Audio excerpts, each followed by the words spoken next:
Dans le cadre de l'ITIE, la transparence reste une priorité. La première session ordinaire de 2025 a permis de valider les plans de travail triennal et annuels de l'initiative. Découvrez les grandes lignes de ces engagements pour les années à venir.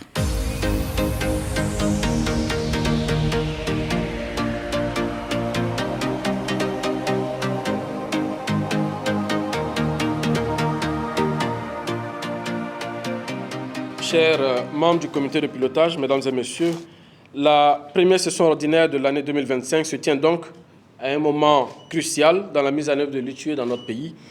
En effet, le gouvernement du Mali, conscient des enjeux de cette dernière validation suite à la décision du conseil d'administration de l'ITIE international, validation qui est assortie d'un certain nombre de mesures, s'engage à travailler, donc à les mettre rapidement en œuvre.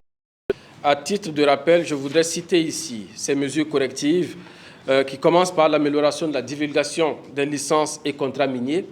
Ensuite, nous avons l'obligation de travailler à une meilleure gestion du cadastre minier. Il nous est demandé de travailler à intégrer les données du secteur artisanal dans le périmètre de l'ITIE.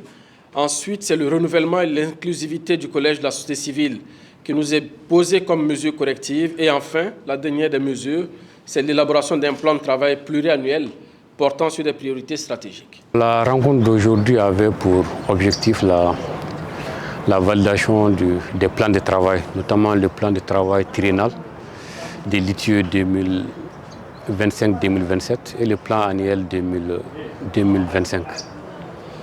Alors l'objectif c'était de les examiner puis les valider. Donc, on peut retrouver quelques grands axes comme les questions de transparence, de bonne gouvernance, notamment la publication de contrats, la publication du cadastre minier, la production des rapports ITIE contenant des données contextuelles sur le secteur extractif et des données financières.